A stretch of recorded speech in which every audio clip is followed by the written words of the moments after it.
और यदि नेगेटिव बना रहा था डू और डज, काम खत्म हो गया। उधर जब गए तो वर्ब टू इम्पोर्टेंट था और डिड इम्पोर्टेंट था, ठीक है। फिर ये भी इम्पोर्टेंट था कि एक सेंटेंस में दो को नहीं रखेंगे, एगो को हटा देंगे, ये इम्पोर्टेंट था, बस यही था इम्पोर्टेंट। अब हम लोग पढ़ने वाले हैं क्या, बताओ तो, दूसरा नंबर पढ़ने वाले हैं, जो क्या कर रहा है भाई, है ना, अभी क्या हो रहा है उसके लाइफ में, तो वो चीज़, तो उसका नाम क्या है present continuous tense, present continuous, present continuous tense हुआ। इसमें क्या बताएगा कि कोई भी काम कंटिन्यू चल रहा है, कोई भी काम कंटिन्यू चल रहा है, यही है। अब देखो, तो इसको बनाने के लिए फिर से हमको वही चीज़ का जरूरत पड़ेगा। बता दिए कि पूरा टेंस तुम पढ़ लेगा, तुमको वही दो तीन को चीज़ का जरूरत पड़ेगा। एक नंबर किस चीज़ का जरूरत पड़ेगा, सब्जेक्ट का जरूरत पड़ा। दूसरा नंबर क्या चीज़ का पड़ा, वर्ब का जरूरत पड़ा। और तीसरा नंबर क्या चीज़ का पड़ा, इसको भी पढ़ेंगे तो वही चीज़ का जरूरत पड़ेगा। सब्जेक्ट को तुम कुछ कर नहीं सकता है, वो जो काम करेगा वो तो करेगा, आई यू ही सी राम मोहन सीता जो है करेगी ही। इसमें देखो वर्ब में अब इसमें दुगो लगने लगेगा, इसमें लग जाएगा वर्ब फोर लगेगा। अब एक चीज़ बताए थे हम तुमको, वर्ब 1 2 3 4 5 में कुछ बताए थे, वर्ब 1 वर्ब 2 वर्ब 3 वर्ब 4 और वर्ब 5, ये और ये ताकतवर है। ये बोलेगा हम कहीं जाएंगे अकेले जाएंगे, हमको किसी चीज़ से लेना देना है नहीं। लेकिन ये दो को बोला कि नहीं हम कहीं जाएंगे तो हम अपना एगो अपने साथ किसी को लेकर जाएंगे, तो किसको लेकर के जाएंगे, तो बोले थे कि वर्ब जो होता है दो टाइप का होता है, एक मैन वर्ब होता है, एक हेल्पिंग वर्ब होता है। तो भाई ये सब तो सब हो गया, तो बोल रहा है कि हम तो जाएंगे किसी के साथ जाएंगे, तो कौन जाएगा, ये तो किसी के साथ जाएगा नहीं, ये किसी के साथ जाएगा नहीं, ये किसी के साथ जाएगा नहीं, और ये सबको दोनों को पार्टनर चाहिए। तो पार्टनर चाहिए तो यहाँ से उठाएगा, हेल्पिंग वर्ब से उठाएगा, हेल्पिंग वर्ब से उठाएगा। मतलब इसमें वर्ब फोर लगेगा और इज एम और आर लगेगा। क्लियर हो गया, हाँ ये चीज़ लगेगा, हेल्पिंग वर्ब और मैन वर्ब। अब तुम बोलेगा कि सर हेल्पिंग वर्ब पहले लगाएंगे ना मैन वर्ब पहले लगाएंगे। कोई भी सेंटेंस लिख रहे हैं, मान लो सेंटेंस लिख रहे हैं, तो सेंटेंस लिखेंगे तो सबसे पहले सब्जेक्ट लिखेंगे जो काम करने वाला, आई लिख दिए। अब आई के बाद यहाँ पर फिर बोले कि आई तो लिख दिए, सब्जेक्ट लिख दिए, अब वर्ब लिखना पड़ेगा, तो वर्ब में वर्ब फोर लिखेंगे, ठीक है। तो वर्ब तो हमको दो को लिखना है, या तो फिर हेल्पिंग वर्ब मैन वर्ब दोनों आएगा, वर्ब फोर लिखेंगे तो हेल्पिंग वर्ब भी लिखना पड़ेगा, तो मैंने इज एम आर भी लिखना पड़ेगा। तो अब तुम्हारा यहाँ पर है कि पहले मैन वर्ब लिखेंगे ना पहले हेल्पिंग वर्ब लिखेंगे, क्या लिखेंगे पहले, पहले हेल्पिंग वर्ब लिखेंगे, समझ में आया, उसके बाद मैन वर्ब लिखेंगे। पहले हम लोग यदि वर्ब लगा रहे हैं तो पहले क्या लगाएंगे, हेल्पिंग वर्ब को पहले लगाएंगे, उसके बाद मैन वर्ब को लगाएंगे, ठीक है। अब देखो इसको यदि बनाएंगे जैसे कि आई, अब इसको तो बचपन से ही पता है कि किसके साथ क्या लगता है, हाँ, तो आई के साथ यहाँ पर एम लगा देंगे, और वर्ब फोर कोई भी वर्ब फोर लगा दो, ईटिंग अ मैंगो, हो गया, कोई दिक्कत नहीं होगा इसमें। मतलब मैं खा रहा हूँ, इसका पहचान तो याद रखना, कोई भी काम कर रहे हैं, कोई भी काम कर रहे हैं, मैं खा रहा हूँ, ठीक है, हो गया, कोई दिक्कत नहीं। अब इसका क्या करेंगे, नेगेटिव करेंगे, तो नेगेटिव के लिए हमको थोड़ा ना माथा खराब करना पड़ेगा, क्यों नहीं करना पड़ेगा, क्योंकि ऑलरेडी हमारे पास यहाँ पर हेल्पिंग वर्ब है, तो नॉट लगाना पड़ेगा। इंट्रोगेटिव बनाना पड़ेगा, तो थोड़ा ना दिक्कत है भाई, हमारे पास ऑलरेडी है, खत्म हो गया। तो जरा सा सोचो, इधर यदि हमारा ये चीज़ हो गया तो उधर भी जब हम लोग पढ़ेंगे ना, उधर प्रेजेंट पास्ट कंटिन्यूअस टेंस में, तो पास्ट कंटिन्यूअस टेंस में भी हमको यही चीज़ पढ़ना पड़ेगा, यही चीज़ सेम टू सेम, सब्जेक्ट ही पढ़ना पड़ेगा, वर्ब फोर ही पढ़ना पड़ेगा, एज एम आर के जगह में सिर्फ हम लोग को वॉज और वर पढ़ना पड़ेगा, ठीक है। तो इसमें क्या लगाएंगे हम लोग, वॉज या वर लगा देंगे। तो वॉज वर क्या हो गया, हमारा हेल्पिंग वर्ब हो गया, मैन वर्ब में तो वर्ब फोर है ही है, तो ठीक है। जैसे कि यहाँ पर लिख रहे हैं कि आई एम गोइंग, ठीक है, इसको बोल रहे हैं कि पास्ट बनाओ, तो आई हो जाएगा, यहाँ के जगह में वॉज हो जाएगा और गोइंग हो जाएगा। अच्छा, उसको भी नेगेटिव बोलेंगे तो बना लेगा, क्योंकि हमारे पास हेल्पिंग वर्ब है, नेगेटिव बनाने में कोई दिक्कत है नहीं, ठीक है। बस क्लियर हो गया। मतलब अभी तक हम लोग दो चीज पढ़ लिए हैं, सिंपल। एक क्वेश्चन, नोट लगाएंगे तो गोइंग तो हटेगा नहीं, गोइंग रहेगा नहीं, मतलब नहीं हटेगा, नहीं, हाँ। वो यही चीज रहेगा। जिस तरह से तुम्हारा क्वेश्चन सही है कि जब वर्ब 5 आ गया था तो वर्ब 5 था तो वर्ब 5 को हटा दिए थे, तो इधर भी वर्ब 4 है, तो क्या ये हटेगा कि नहीं? तो ये हटेगा नहीं, ये जो है वही रहेगा। वो खेल कहाँ पर हो रहा है बताना? सिंपल प्रेजेंट टेंस और सिंपल पास्ट टेंस में हो रहा है बस, ठीक है, ये सब में नहीं। ये सब कहीं से मेहमान थोड़ो ना आ रहा है, ये तो ऑलरेडी यहाँ पर घुसा हुआ है। जो आया था इसके लिए वो अपना कुर्सी खाली किया था, उसको कुर्सी देने के लिए वो अपना कुर्सी खाली किया था, ठीक है। लेकिन ये तो इसी सेंटेंस में, यहाँ तो किसी को लाना नहीं पड़ रहा है, ठीक है, तो फिर कोई दिक्कत है नहीं। ये हो गया सिंपल प्रेजेंट टेंस समझ गया, प्रेजेंट कंटिन्यूअस टेंस समझ गया। अब हम लोग तीसरा नंबर का पहचान क्या चीज होता है?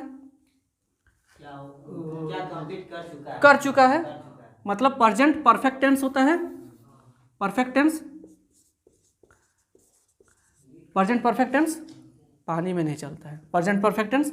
तो प्रेजेंट परफेक्ट टेंस फिर से क्या बोले कि जो कुछ भी होगा भाई यही सब चीज होगा, यही सब चीज होगा। तो सब्जेक्ट तो जो होगा सो होगा, हाँ। उसके बाद देखो वर्ब में हमारा वर्ब 3 लग जाता है, क्या लग जाता है? वर्ब 3 लग जाता है। फिर से यहाँ पर ध्यान दो, वर्ब 3 क्या है? वर्ब 3 क्या है? डरपोक। इसके साथ चाहिए कुछ ना कुछ, तो इसमें हम लोग को लगाना है हैव या हैज, ये हमारा आ जाएगा, क्या आ जाएगा? हैव या हैज हेल्पिंग ग्रुप में होगा इसमें, ठीक है, हैव या हैज होगा, ठीक है। हो गया, कहानी खत्म। अब इसमें लिखते हैं कि अब फिर से यहाँ पर लफड़ा हो गया कि जिस तरह से डू और मतलब वर्ब 1 और वर्ब 5 लगा रहे थे, तो उसमें हमको सब्जेक्ट देखना पड़ रहा था कि भाई कौन सा सब्जेक्ट है, उसके लिए हमको वर्ब 1 लगाना है। ये सब्जेक्ट रहेगा तो वर्ब 1 लगाएंगे, ये सब्जेक्ट रहेगा तो वर्ब 5 लगाएंगे। तो उसी तरह फिर से हमको यहाँ देखना पड़ेगा, ठीक है। फिर से वही कहानी, और फिर से जो हम लोग पढ़े थे सेम टू सेम उसमें उतार देना है।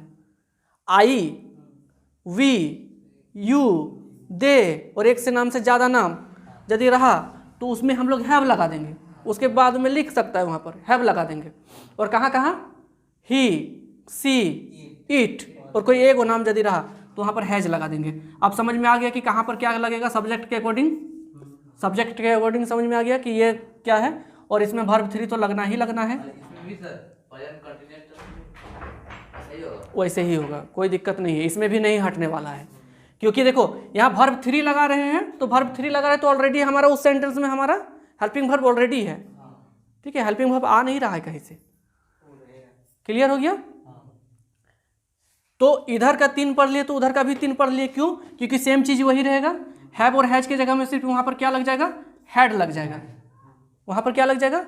हैड लग जाएगा, मतलब आसान है, ठीक है। नेगेटिव लगाने के लिए कोई दिक्कत नहीं है क्योंकि सब चीज़ है हमारे पास ऑलरेडी, तो नेगेटिव बना सकते हैं, इंट्रोगेटिव भी हम लोग बना सकते हैं, क्योंकि इसको बाहर निकाल देंगे तो हो गया। समझ में आ गया? पास्ट में हेड होगा सर, हाँ पास्ट में हेड होगा, हाँ, पास्ट में सिर्फ हैड हो जाएगा, सब वही चीज़ चलेगा। वर्ब 3 उसमें भी जाएगा, ठीक है। मतलब हम किसका बात कर रहे हैं बताओ ना, तुम बताओ ना, हम किसका बात कर रहे हैं अभी? पास्ट का तीसरा नंबर का नाम क्या है? Past perfect tense. हाँ, यहाँ तक समझ में आ गया। अब जो होगा चौथा नंबर जिसका नाम क्या है? Present perfect continuous tense.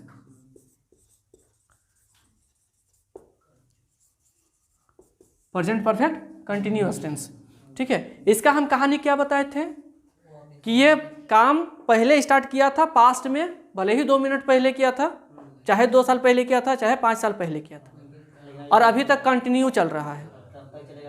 हाँ, तो फिर से देखो, फिर से यही सारा चीज़ लगेगा। क्या बोले कि पूरा टेंस खत्म कर देगा ना, तुमको यही चीज़ सब्जेक्ट वर्ब और ऑब्जेक्ट लेकर के चलना है। तो सब्जेक्ट तो तुमको वही चीज़ फिक्स है, जो लग रहा है सो लगेगा। खेल कहाँ पर हो रहा है? वर्ब में। तो याद रखना कि टेंस पहचानने का सबसे अच्छा तरीका यहाँ है, वर्ब में।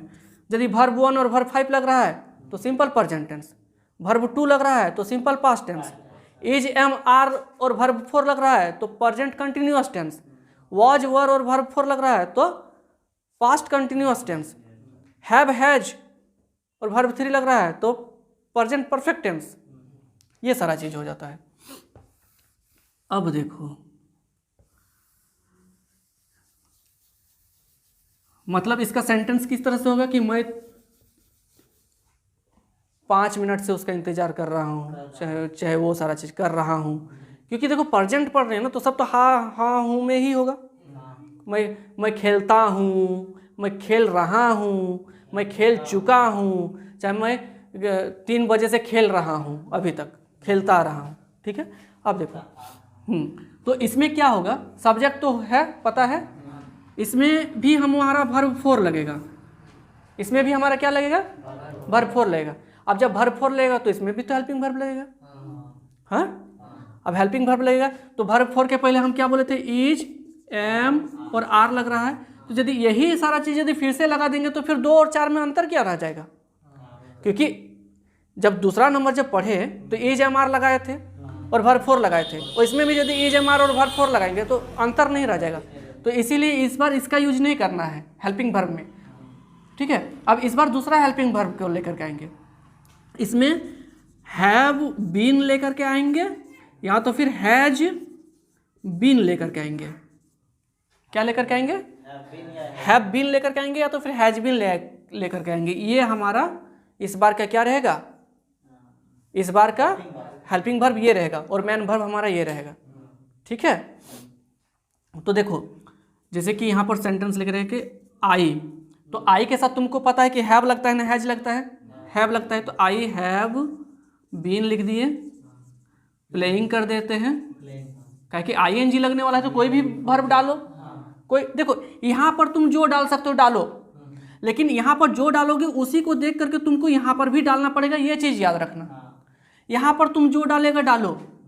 ठीक है, तो आई हैव बीन प्लेइंग, मैं खेल रहा हूँ, कौन हो तो टाइम देना पड़ेगा ना, कोई ना कोई तो टाइम देना पड़ेगा। ठीक है, तो टाइम देखो 2 टाइप का होता है, एगो टाइम होगा फिक्स टाइम होता है, एगो फिक्स टाइम नहीं होता है। जैसे कि मैं 2 बजे से पढ़ा रहा हूँ, यहाँ पर फिक्स टाइम है, 2 बजे से पढ़ा रहा हूँ, 4 बज गया, मैंने 2 बजे से पढ़ा रहा हूँ और अभी तक पढ़ा, हम बोलेंगे 2 घंटा से पढ़ा रहे हैं। अब 2 घंटा कौन 2 घंटा हुआ बताओ, हम बोल रहे हैं कि 5 दिन से हम उसका इंतजार कर रहे हैं। अब कौन सा 5 दिन, हम यही वाला यदि बोलते हैं हम सोमवार से इंतजार कर रहे हैं उसका, तो सोमवार तो एगो फिक्स डेट हुआ ना, समझ में आ रहा है। ठीक है, तो इसके बाद कोई टाइमिंग होगा, टाइमिंग 2 टाइप का होगा, क्या, एगो फिक्स टाइम होता है, एगो फिक्स टाइम नहीं होता है।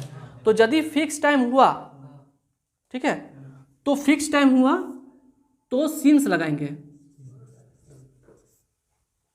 ठीक है, और यदि फिक्स टाइम यदि नहीं रहा तो फोर लगाएंगे, FOR। ठीक है, और जो टाइम रहा वो टाइम को लिख देंगे।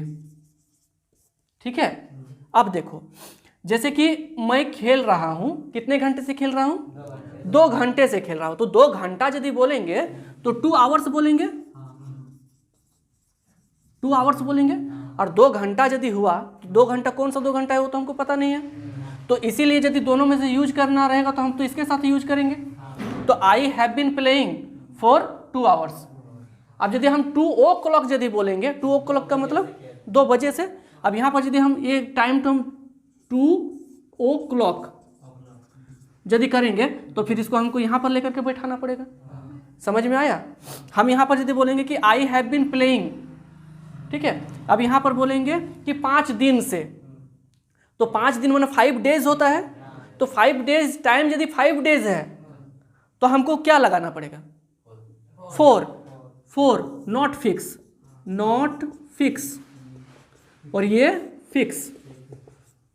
ठीक है, तो 5 दिन से हम कर रहे हैं, तो 5 दिन तो फिक्स नहीं है ना, तो यहाँ पर ये लगाएंगे 5 डेज लिखेंगे यहाँ पर, और उसके पहले क्या लगा देंगे 4 5 डेज। और यदि यहाँ पर सोमवार से तो सिंस मंडे, समझ में आ गया।